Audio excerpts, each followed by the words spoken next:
Olá, seja bem-vindo ao nosso canal. Aqui você sabe que a sua opinião é muito importante para nós. Aqui a gente conversa sobre literatura, dicas de leitura, resenhas de livros, letras de música. Você que escolhe, basta me dizer que a gente traz aqui para que a gente possa debater. Hoje nós vamos falar sobre Ana Karenina, de Lev Tolstói. Uma obra de 8 partes, bem grande. E eu aconselho sempre que se arrisque a ler quem é um leitor, porque se você não for leitor, a coisa pode complicar para o seu lado. Você pode se cansar da história, quando na verdade é uma história que é para você ficar feliz, contente, alegre, entusiasmado, curioso, e para você trabalhar direitinho o que tudo aquilo representa, o que ele quis dizer e o quanto aquilo se adapta àquela época do século XIX, como também à nossa época, o quanto a hipocrisia faz parte da sociedade. Bom, mas sem mais delongas, vamos ao tema. Ana Karenina era para ser chamada de 2 casais, o que eu acho muito certo. Depois que você lê o livro, você entende o motivo por que se chamava 2 casais. Mas não sei por que o marketing achou melhor chamar de Ana Karenina. Mas vamos lá. Ela é do meio para o final do século XIX. Ela começou a ser publicada em jornais, mas não teve o seu final publicado lá. E depois houve a junção para que se tornasse o livro, a obra que é. E nós temos algumas figuras muito importantes. No caso, nós temos, para começar, eu até anotei aqui para não esquecer os nomes, tá? Porque tudo russo não é fácil. Nós temos o Stiva, que é o Oblonsky, que é o irmão da Ana.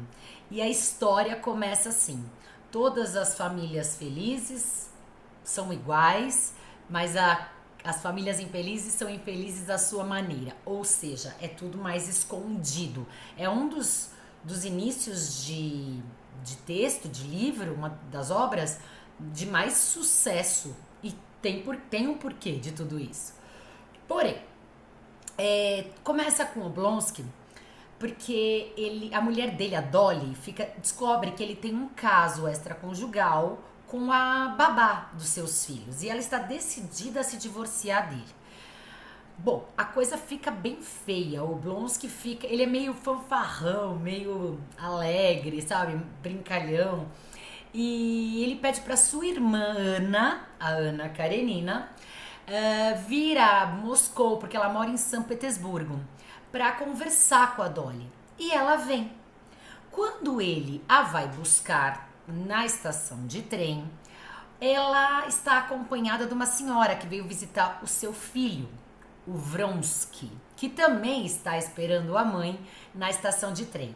Ana e Vronsky se encontram e o olhar brilha naquele momento. Só que Ana é casada e ela tem um filho que ela ama muito. Ela é casada com Karenin.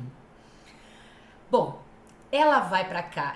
Antes deles irem pra casa, eles veem um acidente de trem. Uma pessoa morre na linha do trem. E ela constata aquilo como um mau presságio. Porém, eles vão embora, apesar do olho dela brilhar quando olha pro Vronsky. E eles vão pra casa do Oblonsky, do irmão dela, pra ela conversar com a cunhada. E ela consegue convencer a cunhada de que o irmão ainda a ama e que aquilo não era pra ser ligado. Era uma hipocrisia da época. Era melhor você ficar casada do que ficar separada, porque aquele caso ia passar e ele ia voltar pra ela. Aquilo que a gente já ouviu tantas vezes na vida, né? Hoje em dia, graças a Deus, não é mais assim. Bom, lá eles encontram a Kitty, que é irmã da Dolly, irmã da cunhada da Ana.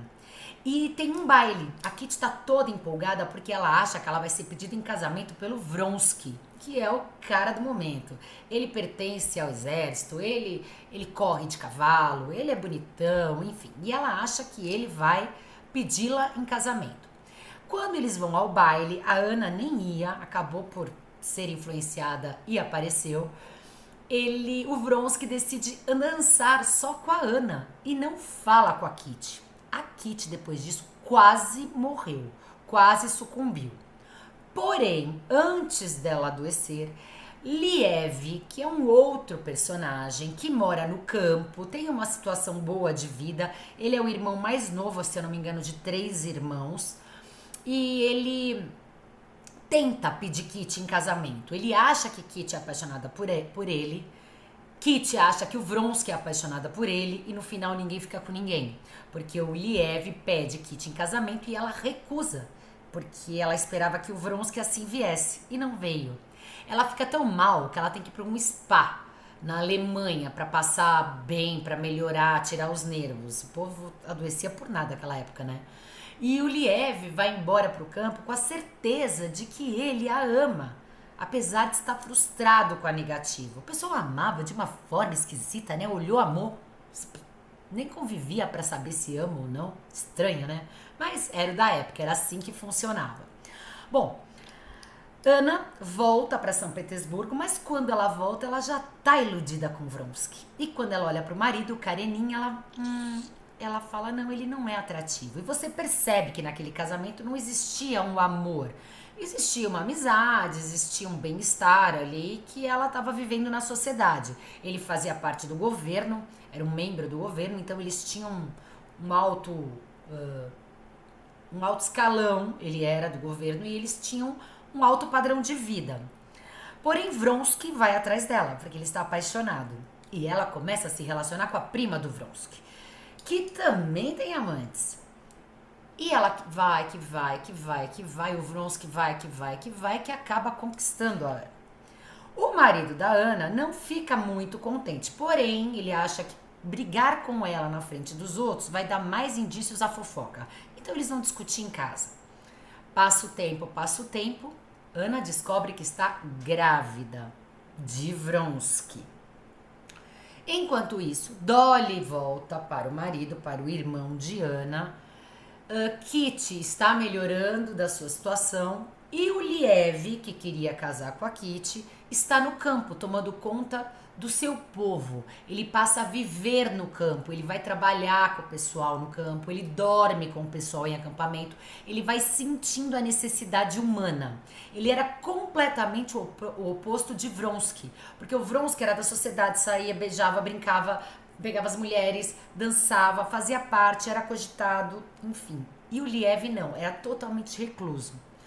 Bom, Ana grávida de Vronsky, e o marido, o Karenin, decide pedir o divórcio.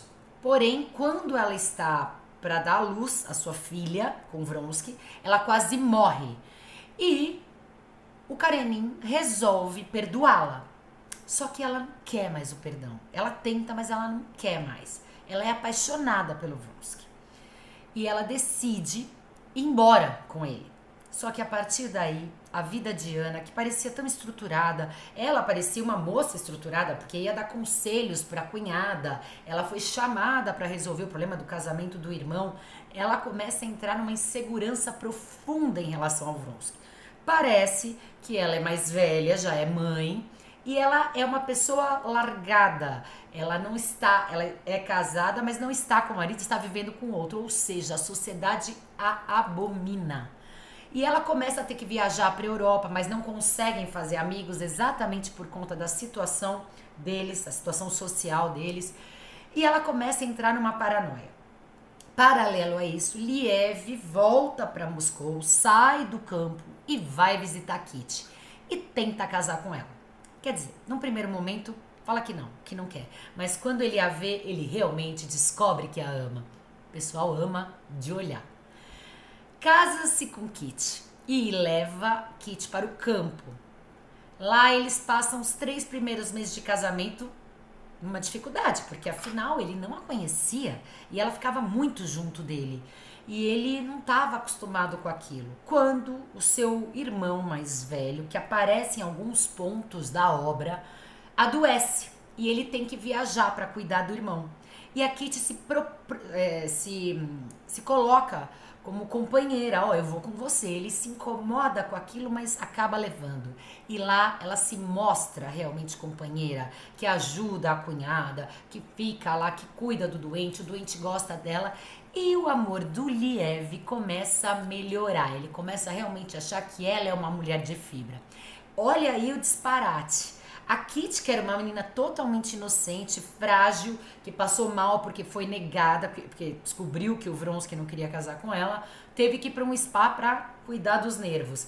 E a Ana Karenina, que teve um filho do Vronsky, estava sabendo, sabia na verdade o que fazia, começa a se desestabilizar. Por isso que dois casais, pra mim, caía bem o nome ali, sabe, do livro, porque eram realmente dois casais. Um não acreditava na mulher, o outro acreditava demais, e as mulheres começam a mudar de comportamento. Bom, idas e vindas, vai e vem, vai para Moscou, volta, vai para Europa, volta, e a Ana só piora. Insegurança, ciúmes, começa a perceber que o Vronsky parece que está tendo casos com outra pessoa e ela não consegue mais viver isolada. Ela vivia com vestidos caríssimos, ia a teatros, tinha várias amigas e passam a desprezá-la, porque afinal ela é uma mulher largada que está vivendo com outro homem. Ó, que coisa grave. Isso para a sociedade hipócrita do momento. Hoje praticamente não. Na nossa cultura, em outras tantas, ainda é trazido esse comportamento feminino que é rejeitado pela sociedade. As próprias mulheres não aceitavam a mulher que tomava esse tipo de decisão. Bom, o Vronsky resolve tirar a Ana de Moscou, leva ela pro campo. Chega lá, piora tudo, né? Porque aí ela não tem teatro, não tem vida social, vive isolada. Ela começa a se entupir de remédio para dormir. Começa a ficar meio dependente da química para poder sobreviver. É claro, a vida não tá boa, você vai se pegar naquilo que dá para você fazer. Enfim, Ana sofre muito, Vronsky viaja, ela manda uma carta para ele pedindo para que ele venha vê-la urgentemente, porque ela tá precisando muito dele, a sua insegurança chegou num nível absurdo. A demora com que o carteiro, o mensageiro, enfim, traz a carta, a faz entender que talvez Vronsky já não volte. Vronsky já não a queira mais, porque ela é mais velha, porque ela é mãe, porque ela foi rejeitada pela sociedade, porque ele gosta de outra mulher, deve estar tendo casos extraconjugais, que sempre foi muito normal na sociedade daquela época. Não posso dizer de hoje. Ai, o microfone caiu de novo. Mas, enfim. E ela não resiste. Ela sucumbe ao desespero, à loucura, ao mundo que ela acaba entrando. E Kitty, ao contrário, tem um filho de Liev e ele tem uma discussão interna, um conflito interno com o cristianismo, com a existência de Deus. Quando o seu filho nasce, Liev fica meio em conflito também. Será que ele gosta do menino? Aquele ser tão pequeno precisa dele? Ele vai dar conta? Um desespero que me parece normal. Porém, quando tem uma tempestade e ele sai para buscar Kitty e o seu filho no bosque, ele descobre o quanto ele a ama, o quanto ele quer a família dele, o quanto eles são necessários para que a vida dele cresça. E ele é muito voltado para o lado social, ele não deixa de cuidar dos seus funcionários, das pessoas que trabalhavam para ele, porque ele se preocupa muito, tanto é que ele passa a viver durante um bom tempo como eles, para que ele sinta, ele não seja só o dono, ele também sinta o que acontece, como é que são as necessidades dessas pessoas. Porém, ele se apaixona por Kitty, pelo filho e traz para morar junto com eles de novo, mas agora não mais numa obrigação, mas de uma paixão, de uma sensação de todos nós nos pertencemos. E Kitty fica horrorizada que ele tem essa discussão com Deus. Ele acaba se convertendo, ele acaba acreditando em Deus, mas ao mesmo tempo ele se acha tão cheio de defeitos, uma pessoa tão pecadora, que ele acha melhor não contar para Kitty sobre sua conversão, mas prefere viver com a sua fé. Já Ana e Vronsky não ficam certo, não ficam juntos, porque ela já não estava conseguindo mais. Vronsky, que só pensava nele, um ego absurdo, fora de cogitação, vai lutar com os sérvios, sei lá, vai para uma guerra, para uma batalha e nem liga para Ana. E Ana acaba sucumbindo dentro da sua própria loucura. Ou seja, o texto traz muito mais do que uma situação extraconjugal, muito mais do que paixão.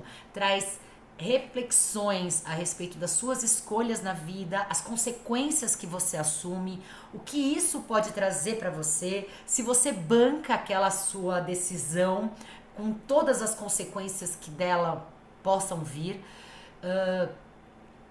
e o quanto o homem, por ser um ser sociável, e principalmente se vive na sociedade, se ele consegue viver isolado, se isso faz sentido para ele, se a decisão por um amor tira toda a decisão do entorno da vida luxuosa, da vida social com amigos, ou pelo menos com pessoas conhecidas, a falta de rotina do campo, a qual ela foi... Quando ela foi pro campo, eu acho que ela teve uma esperança de que, só com ele lá eu não vá sentir esses ciúmes. Não muda, porque quando o bichinho dos ciúmes entra e você não o controla, você meio que perde a noção, perde a estribeira e acaba se prejudicando e prejudicando o seu próprio relacionamento. E a maioria das brigas, discussões que existem no mundo, normalmente são por falta de conversa, de comunicação, de diálogo, que é o que a gente precisa ter sempre. E conversas difíceis precisam ser tidas. A gente precisa conversar sobre aquilo que nos aflige. Se é montado pela nossa cabeça ou se realmente existe, isso precisa ser trazido à tona para que se converse, para que não vire uma loucura interna. Porque tudo aquilo que você verbaliza, você acaba concretizando e fala, opa, isso tem sentido, isso não tem sentido. Porque se fica aqui dentro, fica numa nuvem e você já não sabe mais o que é verdade, o que é mentira. Você se perde dentro de você. Por isso, traga a conversa, traga para conversar, traga a conversa para você e para outra pessoa do casal, é claro, para outra pessoa da sociedade, da amizade. A gente precisa se comunicar da melhor maneira, a gente precisa ter o diálogo para que a gente construa relações firmes, fortes, embasadas, não só no superficial, porque o superficial com um pequeno balanço que isso acontece, ele pode desmoronar e às vezes é um amor realmente. O dela pelo Vronsky realmente era um amor, mas ela não conseguiu suportar por tudo que envolvia aquela relação. Ele, do jeito que ele era, a sociedade que a ignorou, a mudança de vida que ela teve, a falta de amizades novas que ela fez, de deixar seu filho, falar pro filho dela que ela tinha morrido. Ela teve que ir escondida ver o filho dela que ela deixou com o Karenin, com o ex-marido. Porque naquela época, imagina que a mãe ia ficar com o filho. E ela ainda sucumbe, deixando uma filha pequena. Então, assim, tudo que eu trouxe aqui não é spoiler, porque é um clássico. E a história já é mais do que conhecida, nem que seja pelo cinema.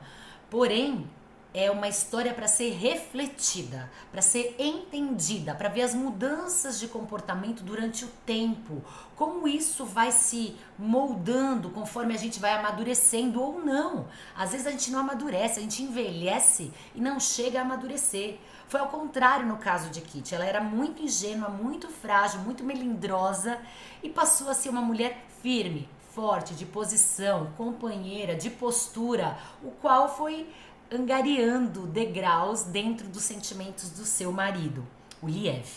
Bom, eu espero que essa resenha tenha feito sentido para você. Se você ainda não leu Ana Karenina, você já é um leitor, leia, porque vale a pena depois dessa reflexão.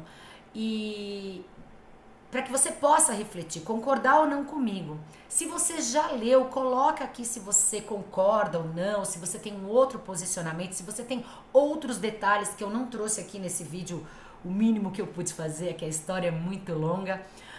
Porém, eu quero muito a sua participação. Por isso, não esqueça de deixar o like e se puder compartilhar o vídeo, eu agradeço. E se puder se inscrever no canal, também.